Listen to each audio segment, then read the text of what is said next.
Welcome to গাজল civil service academy. আজকে আমি তোমাদের এই ভিডিওর মাধ্যমে একাদশ শ্রেণীর ফার্স্ট সেমিস্টারের ভারতের ভূগোল থেকে বেছে বেছে 50টি প্রশ্ন আলোচনা করছি এবং এই 50টি প্রশ্ন কিন্তু অবশ্যই এমসিকিউ প্রশ্ন। তোমরা সবাই জানো একাদশ শ্রেণীর ফার্স্ট সেমিস্টারে ভূগোলের ক্ষেত্রে মোট 3টে পার্ট আছে। প্রথম পার্টটার নাম হচ্ছে প্রাকৃতিক ভূগোল, 2 নম্বর পার্টটা হচ্ছে মানবীয় ভূগোল এবং 3 নম্বর যে পার্টটা আছে সেটা হচ্ছে ভারতের ভূগোল। এই ভারতের ভূগোল থেকে তোমাদের পরীক্ষাতে কিন্তু মোট 8 নম্বরের 8টা এমসিকিউ প্রশ্ন আসবে।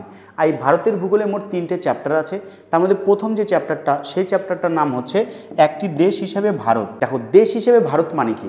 তার মানে আমাদের জানতে হবে ভারতের অবস্থান, ভারতের আয়তন, ভারতের উত্তর দক্ষিণ পূর্ব পশ্চিমের তার বিন্দুগুলোর নাম কি এবং তার অক্ষাংশ দ্রাঘিমাংশ কত সেই জিনিসগুলো জানবো। এবং তার সাথে সাথে ভারতের যে প্রশাসনিক বিভাগ আছে, অর্থাৎ ভারতে কতগুলো কেন্দ্রশাসিত অঞ্চল আছে, ভারতে কতগুলো রাজ্য আছে সেগুলো জানতে হবে। তার সাথে সাথে আমাদের ভারতের চারপাশে যে প্রতিবেশী দেশ আছে, অর্থাৎ আমাদের 9টি প্রতিবেশী দেশ আছে, সেই 9টি প্রতিবেশী দেশ সম্পর্কে অল্প অল্প আমাদের ইনফরমেশন কিন্তু জানতে হবে এই প্রথম চ্যাপ্টারটার মধ্যে দিয়ে। এখানে আমি প্রথম থেকে 50টা প্রশ্ন আলোচনা করছি। এর পরের ভিডিওতেও আমি এই চ্যাপ্টারেরই বাকি 50টা প্রশ্ন আলোচনা করব। তো তোমাদের যাদের জিওগ্রাফি সাবজেক্ট আছে, তোমরা যারা একাদশ শ্রেণীর ফার্স্ট সেমিস্টারে পড়ছো, এই ভিডিওটি কিন্তু অবশ্যই তাদের জন্য। তোমাদেরকে বলবো প্রথম থেকে শেষ পর্যন্ত ভিডিওটি অবশ্যই দেখবে। তোমাদের প্রতিটা স্কুলে কিন্তু এইখান থেকেই প্রশ্ন কমন পড়ে যাবে। প্রথম যে প্রশ্নটা দেওয়া আছে তা হলো ভারত যে গোলার্ধের ঠিক কেন্দ্রস্থলে অবস্থান করছে। দেখো, এটা হচ্ছে পৃথিবীর ম্যাপ। পৃথিবীর মাঝ বরাবর উত্তর থেকে দক্ষিণে একটা রেখা গেছে, তার নাম হচ্ছে মূল মধ্যরেখা। এর মান কিন্তু 0 ডিগ্রি। এই মূল মধ্যরেখা গোটা পৃথিবীকে দুটো ভাগে ভাগ করেছে। এর পূর্ব দিকের অংশটাকে বলা হয় পূর্ব গোলার্ধ এবং পশ্চিম দিকের অংশটাকে বলা হয় পশ্চিম গোলার্ধ। ভারত কিন্তু দেখো এর পূর্ব গোলার্ধে আছে এবং পূর্ব গোলার্ধের ভারত এইখানটাতে আছে এবং পূর্ব গোলার্ধ এইখান থেকে এই পর্যন্ত। তাহলে পূর্ব গোলার্ধের ঠিক মাঝখানে কিন্তু ভারতের অবস্থান। তাই উত্তর কী হবে? ভারত পূর্ব গোলার্ধের কিন্তু ঠিক কেন্দ্রস্থলে বা মাঝখানে আছে। 2 নম্বর প্রশ্ন আছে ভারতের প্রায় মাঝখান দিয়ে যে অক্ষরেখা বিস্তৃত। ঠিক আছে, তাহলে ভারতের মাঝখান দিয়ে দেখো, এখানে ভারতের ম্যাপটা দেওয়া আছে। ভারতের ম্যাপের ঠিক মাঝখান দিয়ে দেখো একটা রেখা গেছে, এই যে এই রেখাটা। এই রেখাটা ভারতের মাঝ বরাবর পূর্ব পশ্চিমে বিস্তৃত। এর মান কত? 23.5 ডিগ্রি উত্তর অক্ষরেখা। ওকে, আর 23.5 ডিগ্রি উত্তর অক্ষরেখাটাকে কি বলা হয়? এটাকে বলা হয় কর্কটক্রান্তি রেখা।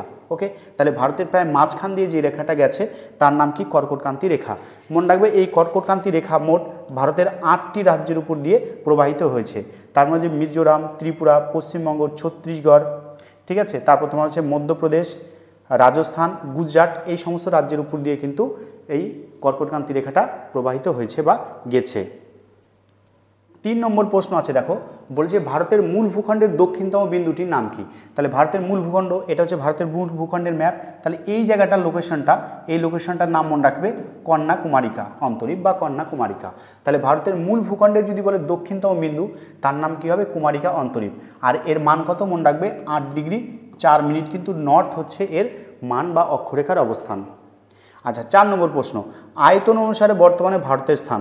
মনে রাখবে আয়তন অনুসারে ভারত কিন্তু বর্তমানে 7ম বৃহত্তম দেশ। ঠিক আছে, যদিও জনসংখ্যার দিক দিয়ে ভারত গোটা পৃথিবীতে এখন 1 নম্বর বা প্রথম বৃহত্তম দেশ, কিন্তু যদি আয়তনের কথা বলে তাহলে গোটা পৃথিবীতে ভারতের অবস্থান কী হবে? 7ম বৃহত্তম দেশ হবে। ওকে, এখানে দেখো যদি বলে পৃথিবীর মধ্যে সবচেয়ে বড় দেশের নাম কি, তাহলে হবে রাশিয়া 1 নম্বর। 2 নম্বর হবে তোমার হচ্ছে কানাডা। 3 নম্বর হবে এদিকে চীন। 4 নম্বর হচ্ছে ইউনাইটেড স্টেটস বা আমেরিকা যুক্তরাষ্ট্র। 5 নম্বর হবে ব্রাজিল। 6 নম্বর হবে অস্ট্রেলিয়া এবং 7 নম্বরে গিয়ে হবে কি? আমাদের দেশ ভারতবর্ষ। ঠিক আছে, তাহলে আয়তনের দিক দিয়ে আমাদের দেশের পজিশন কত হবে? না 7ম। 5 নম্বর যে প্রশ্নটা আছে দেখো, বলছে ভারত আয়তনে এশিয়া মহাদেশের যে স্থানে রয়েছে তা হলো। তো আয়তনের দিক দিয়ে গোটা পৃথিবীতে ভারত তো হচ্ছে 7ম, কিন্তু এশিয়ার মধ্যে কত? এশিয়ার মধ্যে হবে 3য়। ওকে, তাহলে প্রথমে এশিয়ার মধ্যে কী হচ্ছে? এশিয়ার মধ্যে রাশিয়া, তারপর হবে চীন, তারপর 3 নম্বর হবে আমাদের ভারত। তাই উত্তর কী হবে? 3য় বৃহত্তম দেশ। 6 নম্বর প্রশ্ন ভারতের কোন রাজ্য সর্বাধিক রাজ্যকে স্পর্শ করেছে? মনে রাখবে ভারতের উত্তরপ্রদেশ যে রাজ্যটি আছে, এই রাজ্যটা সবচেয়ে বেশি অন্যান্য 8টা রাজ্যের সাথে সীমানা কিন্তু স্পর্শ করেছে। এখানে দেখো উত্তরপ্রদেশ আছে, এদিকে দেখো বিহার, ঝাড়খণ্ড, ছত্তিশগড়, মধ্যপ্রদেশ, রাজস্থান, হরিয়ানা, উত্তরাখণ্ড, আর এদিকে কিন্তু হিমাচল প্রদেশ। এই 8টা রাজ্যের সাথে কিন্তু সীমানা টাচ করেছে। কোন রাজ্য সেটা? সেটা উত্তর হবে উত্তরপ্রদেশ। ওকে, 7 নম্বর যে প্রশ্নটা আছে দেখো, বলেছে ভারত উত্তরে কাশ্মীরের উত্তরাংশ থেকে দক্ষিণে কত দূর পর্যন্ত বিস্তৃত? মনে রাখবে দক্ষিণে কিন্তু ভারত কন্যাকুমারিকা বা কুমারিকা অন্তরীপ পর্যন্ত বিস্তৃত। ওকে, তাহলে উত্তরের দিক থেকে কাশ্মীর আর দক্ষিণে কোথায় আছে? কন্যাকুমারিকা পর্যন্ত কিন্তু ভারতের বিস্তার। আর এই যে উত্তর আর দক্ষিণ, এই উত্তর আর দক্ষিণে ভারতের মোট দৈর্ঘ্য কত জানো? 3214 কিলোমিটার। আর যদি বলে পূর্ব পশ্চিমে ভারতের দৈর্ঘ্য কত? 2933 কিলোমিটার। এটাও কিন্তু পরীক্ষাতে আসতে পারে যে ভারতের উত্তর দক্ষিণ এবং পূর্ব পশ্চিমের বিস্তার কত কিলোমিটার। 8 নম্বর প্রশ্ন, উত্তরাখণ্ড রাজ্যটি গঠিত হয় কত সালে? মনে রাখবে উত্তরাখণ্ড রাজ্যটি গঠিত হয় 2000 সালে। ঠিক আছে, এই উত্তরাখণ্ড রাজ্যটি কোন রাজ্য ভেঙে তৈরি হয়? সেটা কিন্তু উত্তরপ্রদেশ রাজ্য কিন্তু ভেঙে উত্তরাখণ্ড রাজ্যটি তৈরি হয়। 9 নম্বর প্রশ্নটি আছে, দেখো 9 নম্বর প্রশ্ন বলেছে ভারতের ক্ষুদ্রতম প্রতিবেশী দেশের নাম কি? তো আমাদের কি জানতে হবে? ভারতের ক্ষুদ্রতম প্রতিবেশী দেশ। মনে রাখবে ভারতের মোট প্রতিবেশী দেশের সংখ্যা কত? 9টি। কিন্তু যদি বলে স্থলভাগের সাথে সংযুক্ত আছে এমন প্রতিবেশী দেশ ভারতের কয়টা আছে? তাহলে কিন্তু উত্তর হবে 7টি। ওকে, আর 2টি দেশ কি না জলভাগের সাথে সীমানা ভাগ করেছে। তো এখানে প্রশ্ন দিয়েছে ভারতের ক্ষুদ্রতম প্রতিবেশী দেশ। দেখো ভারতের প্রতিবেশী দেশগুলোর নাম দেখো। 1 নম্বর হচ্ছে চায়না, 2 নম্বর পাকিস্তান, 3 নম্বর হচ্ছে আফগানিস্তান, 4 নম্বর মায়ানমার, 5 নম্বর হচ্ছে তোমার হচ্ছে বাংলাদেশ, 6 নম্বর নেপাল, 7 নম্বর হচ্ছে ভুটান। ঠিক আছে, আচ্ছা 8 নম্বর আছে দেখো শ্রীলঙ্কা। আর এইদিকে ক্ষুদ্র ক্ষুদ্র প্রতিবেশী দেশ আছে একটা ক্ষুদ্র ক্ষুদ্র দ্বীপপুঞ্জের সমষ্টি, সেটাকে বলা হয় মালদ্বীপ। ওকে, তো এটা হচ্ছে ভারতের কি 9 নম্বর প্রতিবেশী দেশ। তো ভারতের এর মধ্যে মনে রাখবে সবচেয়ে ক্ষুদ্রতম প্রতিবেশী দেশ হচ্ছে মালদ্বীপ। তাই উত্তর কী হবে? এ, মালদ্বীপ হচ্ছে ভারতের ক্ষুদ্রতম প্রতিবেশী দেশ। আর যদি বলে বৃহত্তম প্রতিবেশী দেশ নাম কি? তাহলে সেটা হবে ভারতের বৃহত্তম প্রতিবেশী দেশ হচ্ছে চায়না। 10 নম্বর প্রশ্ন, আয়তনে ভারতের বৃহত্তম রাজ্যের নাম কি? ঠিক আছে, তো ভারতের যতগুলো রাজ্য আছে তার মধ্যে আয়তনের দিক থেকে কিন্তু সবচেয়ে বড় রাজ্য হচ্ছে রাজস্থান। আর আয়তনের দিক দিয়ে যদি বলে ক্ষুদ্রতম রাজ্য কোনটা, তাহলে কিন্তু হবে উত্তর গোয়া। তো এটার উত্তর কী হবে? আয়তনের বৃহত্তম রাজ্য রাজস্থান। ওকে, 11 নম্বর প্রশ্ন আছে দেখো, বলছে ভারতের রাজ্য পুনর্গঠনের মূল ভিত্তি কি? ঠিক আছে, এই যে আমাদের বিভিন্ন রাজ্য তৈরি হয়েছে, পশ্চিমবঙ্গ বলো, ঝাড়খণ্ড বলো, বিহার বলো, অন্ধ্রপ্রদেশ বলো, তাহলে এই যে এক একটা রাজ্য তৈরি হয়েছে, এই রাজ্যগুলো তৈরি হওয়ার মূল ভিত্তিটা কী ছিল? মনে রাখবে এটার মূল ভিত্তি ছিল হচ্ছে ভাষা। অর্থাৎ ভাষার ভিত্তিতে প্রথমে কিন্তু 1953 সালে একটা কমিশন গঠন করা হয় এবং তার ভিত্তিতে 1956 সালে ভাষার ভিত্তিতে প্রথম রাজ্য অন্ধ্রপ্রদেশ রাজ্য তৈরি হয়। তাহলে এটার উত্তর কী হবে? ভাষা। অর্থাৎ ভাষার ভিত্তিতেই কিন্তু ভারতের রাজ্যগুলোকে পুনরায় গঠন করা হয়। 12 নম্বর প্রশ্ন আছে দেখো, ভারতের রাজ্য পুনর্গঠন আইন কবে কার্যকরী হয়? মনে রাখবে আইনটা কার্যকরী হয় কবে? 1956 সালে। আইনটা কবে তৈরি হয়? সেটা কিন্তু 1953 সালে। আর এটা কার্যকরী হয় কত সালে? 1956 সাল থেকে। দেখো 13 নম্বর যে প্রশ্নটা দেওয়া আছে সেটা হচ্ছে নিম্নলিখিত কোন রাজ্য ভেঙে তেলেঙ্গানা রাজ্যের সৃষ্টি হয়? মনে রাখবে তেলেঙ্গানা রাজ্যের সৃষ্টি হয় কিন্তু অন্ধ্রপ্রদেশ রাজ্য ভেঙে, এবং সেটা কত সালে? 2014 সালের 2 জুন সেই তারিখে কিন্তু এই তেলেঙ্গানা রাজ্যটা তৈরি হয় অন্ধ্রপ্রদেশ রাজ্য ভেঙে। এবং তার সাথে সাথে আর একটা জিনিস মনে রাখবে, বর্তমানে ভারতের রাজ্যের সংখ্যা হচ্ছে 28টা এবং কেন্দ্রশাসিত অঞ্চল কিন্তু 8টা। কিন্তু আরেকটা পরীক্ষায় প্রশ্ন আসে যে ভারতের 29তম রাজ্যের নাম কি? 29তম রাজ্যের নাম কিন্তু হবে তেলেঙ্গানা। ওকে, তেলেঙ্গানা হবে 29তম রাজ্য। ওকে, কিন্তু এখানে দেখো প্রশ্ন দিয়েছে যে কয়টা রাজ্য আছে? মোট 28টা। আর 29তম রাজ্য আবার হয়ে যাচ্ছে তেলেঙ্গানা। কেন হচ্ছে? যে তোমরা সবাই জানো এই রাজ্যটা তৈরি হয়েছে 2014 সালের 2 জুন।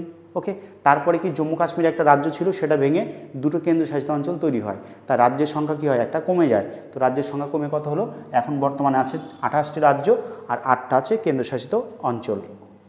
পরের প্রশ্ন আছে দেখো, ভারতের নবীনতম রাজ্য কোনটি? তাহলে ভারতে অবশ্যই নবীনতম রাজ্য হবে তেলেঙ্গানা। এটা ভারতের কততম নবীনতম রাজ্য? সেটা কিন্তু হবে 29তম নবীনতম রাজ্য। আর বর্তমানে রাজ্য কয়টা আছে? 8টা।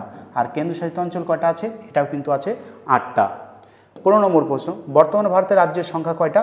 তাহলে কি উত্তর হবে? 28টা। 16 নম্বর প্রশ্ন আছে দেখো, বর্তমানে দিল্লির শাসনতান্ত্রিক মর্যাদা কোন শ্রেণীর? মনে রাখবে বর্তমানে দিল্লিকে কিন্তু বলা হয় জাতীয় রাজধানী অঞ্চল। তাই উত্তর হবে বি, জাতীয় রাজধানী অঞ্চল। 17 নম্বর প্রশ্ন, রাজ্য পুনর্গঠন কমিশন গঠন করা হয়েছিল কত সালে? একটু আগেই বললাম গঠন করা হয়েছিল 1953 সালে এবং সেটা কার্যকরী হয় কবে? সেটা কার্যকরী হয় 1956 সালে এবং এটা ভাষার ভিত্তিতে রাজ্য তৈরির কথা বলেছিল। 18 নম্বর যে প্রশ্নটা আছে যে ভারত সার্বভৌম গণতান্ত্রিক রাষ্ট্রে কবে পরিণত হয়? মনে রাখবে ভারত কিন্তু সার্বভৌম গণতান্ত্রিক রাষ্ট্রে পরিণত হয় 1950 সালের 26 কিন্তু জানুয়ারি। ওকে, এবং সেই দিন থেকে আমরা কি পালন করি? ভারত একটা প্রজাতন্ত্র দেশ বা প্রজাতান্ত্রিক দেশ, তাই প্রজাতন্ত্র দিবস আমরা কবে পালন করি? 26 জানুয়ারি। এবং সেটা শুরু হয় কবে? সেটা কিন্তু 1950 সালে। আর দেশ স্বাধীন হয়েছিল কবে? 1947 সালে। কিন্তু ভারত প্রজাতান্ত্রিক রাষ্ট্রে পরিণত হয় বা গণতান্ত্রিক রাষ্ট্রে পরিণত হয় 1950 সালের 26শে জানুয়ারি। 19 নম্বর প্রশ্ন আছে, ভারতকে পূর্ব পশ্চিমে এই দুই অংশে বিভক্ত করেছে কোন দ্রাঘিমা? মনে রাখবে ভারতের প্রমাণ দ্রাঘিমা হচ্ছে 82 ডিগ্রি 30 মিনিট পূর্ব। ওই 82 ডিগ্রি 30 মিনিট পূর্বটাই কিন্তু ভারতকে পূর্ব এবং পশ্চিম দুটো খণ্ডে সমান ভাগে ভাগ করেছে। 82 ডিগ্রি 30 মিনিট পূর্ব দ্রাঘিমা রেখা। আচ্ছা, 20 নম্বর প্রশ্ন, ভারতের পূর্বে অবস্থিত একটি প্রতিবেশী দেশ। মনে রাখবে ভারতের পূর্বে অবস্থিত প্রতিবেশী দেশ কিন্তু হবে বাংলাদেশ। 21 নম্বর যে প্রশ্নটা আছে, বলছে কোন প্রতিবেশী দেশের 3 দিক কিন্তু আমাদের ভারতের সীমানা আছে। দেখো প্রতিবেশী দেশ এটা হচ্ছে বাংলাদেশ, বাংলাদেশে দেখো 3 দিকে কি আছে, আমাদের ভারত আছে, তাই এটার উত্তর কি হবে, বাংলাদেশের কিন্তু 3 দিকে আমাদের ভারতের সীমানা দ্বারা বেষ্টিত।